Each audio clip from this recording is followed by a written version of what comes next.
Salam əziz şagirdlər. Son günlərdə bir çox şagirdlərin ən çox problemi 11-ci sinifin buraxılışında olacaq 100 sözlük essenin necə yazılmasıdır. Əslində belə deyək, artıq 9-cu sinifdən sizlər esse yazmağı öyrəşmisiniz. Müəyyən qədər söz bazanız və müəyyən qədər belə deyək, qrammatik təcrübələriniz var. Biz isə bu günləri belə bir kitabımız var. Model essays, esse nümunələri ilə bağlı. Burada birinci belə deyək hissəsində yazarların və belə deyək içərisindəkiləri gəlin tanış olaq. Birinci hissədə 50 esse var təxminən, hansı ki burada nələrdən söhbət gedir biz baxaq. Myself, my family, my father və s. bunlar hər biri nümunə esselərdir ki, hansı ki bu esseləri necə yazmaq olar bu mövzu altında.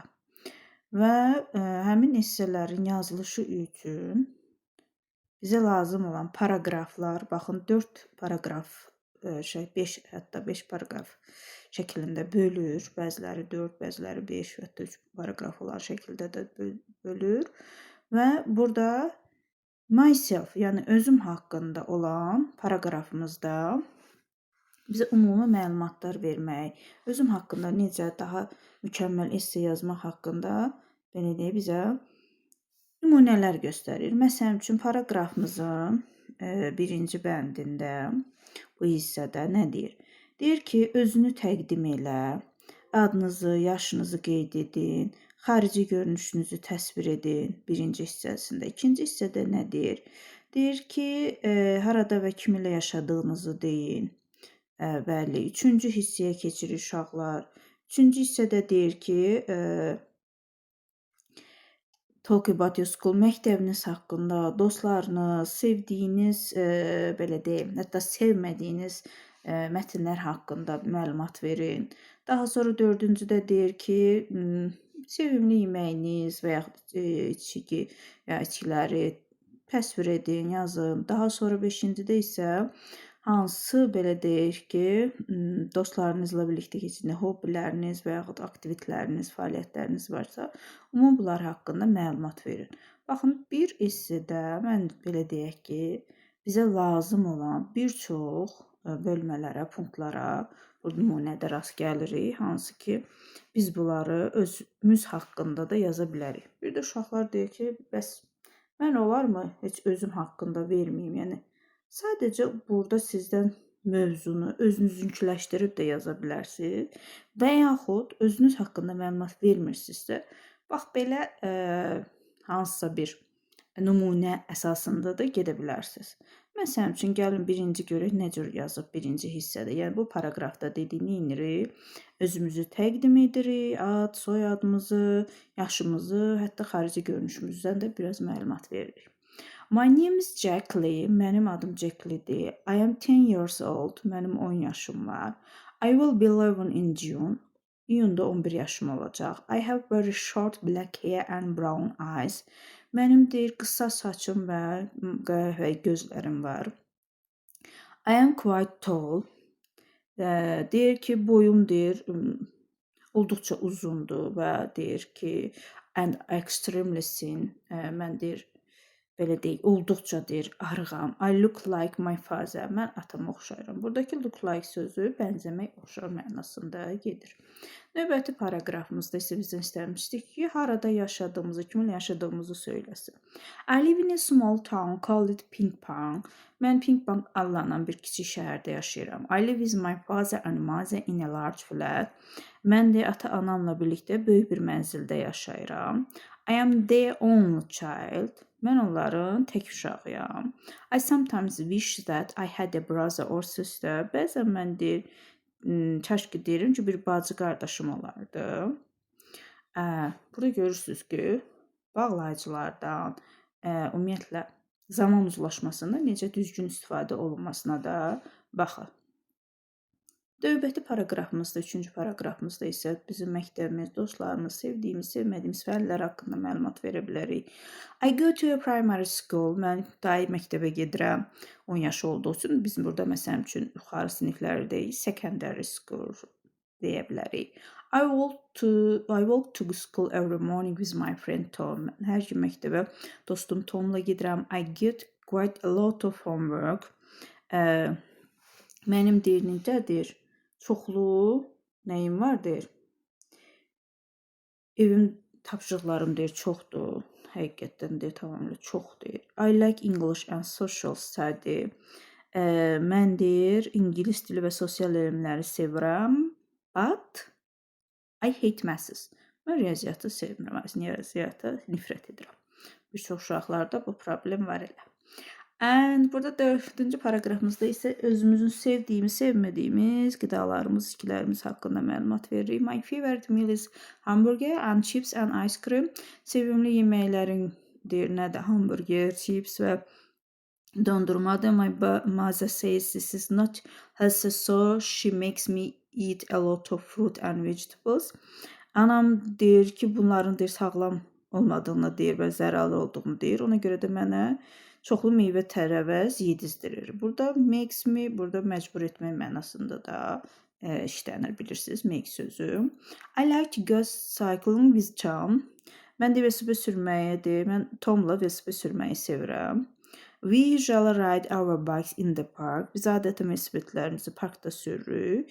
We never cycle on busy roads. Heç vaxt işlək yollarda velosiped sürmürük. Busy roads nədir? Yəni işlək yol və kimi baxın, burada hər bir paraqrafa uyğun çox gözəl nümunə var. Bu nümunəni özümüzünküləşdirə də bilərik və indi sizə növbəti tapşırıqda göstərəcəm və burada zamanların, ümumiyyətlə sözlərin işlənməsinə diqqət yetirin. Məsələn üçün, hansı zamanların işlənməsindən də söhbət gedir. Zaman zərfləri, zaman bağlayıcıları, hamısı bir-biri ilə neyini çox gözəl uzlaşmışdır. Burada bizə bir neçə söz verib. Bu sözlərin mənasını da burada bizə nümunələrlə izah edir.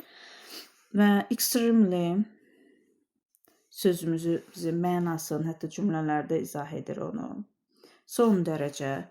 Extremely means that's the same as very very. Yəni eynidən daha çox olan. The old man is extremely ill. Qoca kişi son dərəcə xəstədir. Çox deyir, həddindən çox. Yəni the opposite extremely is slightly. Deyir ki, extremely sözünün əksi nədir? O son dərəcədə deməkdirsə, slightly sözü də nədir? Slightly sözümüz isə azıca, az deməkdir. Onun əksidir. Məsələn, deyir ki, my grandmother is slightly deaf. Nə deyir burada? Mənim nənəm tamamilə, yəni nədir? Kardır, biraz deyir, kardır, işitmir. Buradakı bu sözü də əzbərləyə bilərik, bir-birinin əksi olsa da. Flat sözünün mənasını verir. If you live in a flat, you live in a set of rooms on one of the floor of a larger building. Mənzil deməkdir, bilirsiniz, bina evlərindən söhbət gedir. I have a small flat on the second floor. Mənim deyir, ikinci mərtəbədə kiçik bir mənzilim var. Amerikan, belə deyək, ingilisində isə deyir, flat sözünə, mənzil sözünə apartment də deyirlər. My uncle lives in an apartment in New York. Mənim əmim New Yorkda mənzildə yaşayır. Yəni, bunlar bir-birinə sinonim sözlərdir. Flat sözünün, məsələn, düz mənası da var. Bunu da görə bilərsiniz bəzi yerlərdə. Növbəti hate sözümüzə baxırıq ki, hate nədir? Nifrət etmək deməkdir. Burada bizə onun izahını verir. Hate nifrət etmək deməkdir. If you hate something or something, you dislike them. Yəni, xoşlamırsan onu çox. Jack is a bully and I hate him. Jack deyir, biraz kobuddur, hulqandır. Mən ona nifrət edirəm. I hate my new school. Mən yeni məktəbimə nifrət edirəm. The opposite of hate is love. Hate'in, yəni nifrət etməyin əksi sevməkdir, sevgidir. I love my mom and dad very much. Mən ata-anamı çox sevirəm. I love chocolate, milkshake. Məncə şokoladlı milkshake'ləri çox sevirəm. Bu da bu cümləmiz. Növbəti sözümüz isə favorite sözüdür. Favorite sözü sinonim belə deyək də, favorite sözü sevimli deməkdir. İzahını burada verib. Nəysə deyir, sevməmək. Yəni burada bu sözlərin definitionlarını da öyrənmək olar. Aunt Bess is my favorite aunt. Deyir ki, Bet xala mənim ən sevimli xalamdır. Strawberry ice cream is my favorite. Çələkli dondurma mənim sevimlimdir. The opposite of favorite, least favorite.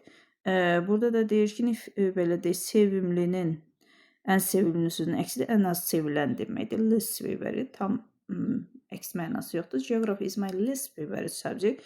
Coğrafiya mənim ən az sevdiyim. Least nədir? Ən az deməkdir əslində.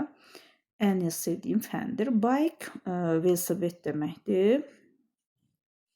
Bike sözü də nə deyir burada? Bike sözü velosiped sözünün bicycle mənası da var. Razizən deyir, daha çox velosipedin, yəni bicycle yəni bike istifadə edir. I ride my bike to school every day. Mən hər gün deyir, məktəbə velosipedimlə gedirəm. Bu sözləri yeni söz qaydalarımız kimi də qeyd edə bilərsiniz. Burada bizə isə tapşırığımız gəlib uşaqlar. Tapşırıqlarımız çox gözəldir. Burada nə edə bilərik? Bu tapşırıqlara cavab verərək yuxarıdakı esseni özümüzünkü kimi yaza bilərik. How old are you? Sən neçə yaşı var? Sonra how do you look? Necə görünürsən? Where do you live? Harada yaşayırsan? How many people are there in your family? Sənin ailəndə neçə nəfər var? Who are they? Onlar kimdir? What school do you go? Hansıdır məktəbə gedirsən? What subject do you like the best? Ən çox yaxşıdır, ən çox sevdiyin fənlər. What's your favorite food? Sevimli qidan. What do you do in your leisure time? Leisure sözüdür uşaqlar. Nə deməkdir? Asudə vaxtında, asudə vaxtlarında nə edirsən, etməyi xoşlayırsan, nə edirsən ümumiyyətlə. Baxın, bu verilmiş gördüyümüz suallara bizim videomuzun altında cavab verməyə çalışın və kiçik esse şəklində, belə deyək, bizim mövzuları, belə deyək, bu suallara uyğun olaraq cavablandıraq və esselə yazmağa da, belə deyək, başlayaq. Belə deyək, videoların altında, belə aşağı komment qismində siz özünüz haqqında bu cür esseni yazın və mən də yoxlamağa çalışım. Qeyd etdim ki, bu sizin esse yazmaq üçün ilkin asan bir səviyyədir. Digər ikinci hissəsində mümkünsə daha qəliz formada yazılan esselərimiz də var. Əgər bu seriyanın davam etməsini istəyirsinizsə, dostlarınızla paylaşın və davamlı olaraq bu 50 esseni və digər kitabdakı 50 esseni də sizlər üçün izah edim. Hər dəfə videolarımızda belə tapşırıqlarımızı edək və bir dəftər tutaq. Həmin dəftərdə bu esselerin cavabını oraya yazaq, hətta kommentlərə də yazaq və çalışın ki, belə AI-dan istifadə etməyin, ChatGPT olsun, digərlərindən olsun. Bunu özünüz yazmağa çalışın. Çünki öz sözlərimizlə yazsaq, bu bizim öyrənməyimizə kömək edəcək. Mükəmməl olmaq, belə deyək, yaxşıdır, amma hamıda mükəmməl ola bilmir. Hər kəsin, belə deyək, nöqsanları olur. Nöqsanlarımızdan isə öyrənməyə çalışaq, utanmayaq.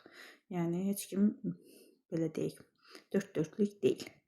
Əziz şagirdlər, hər birinizə uğurlar. Növbəti il inşallah 100 sözlü essidə hər kəs daha rahat yazması üçün çalışacağım ki, bu videolarımız bəyənilsə, davamlı olaraq izah edin və birlikdə öyrənək.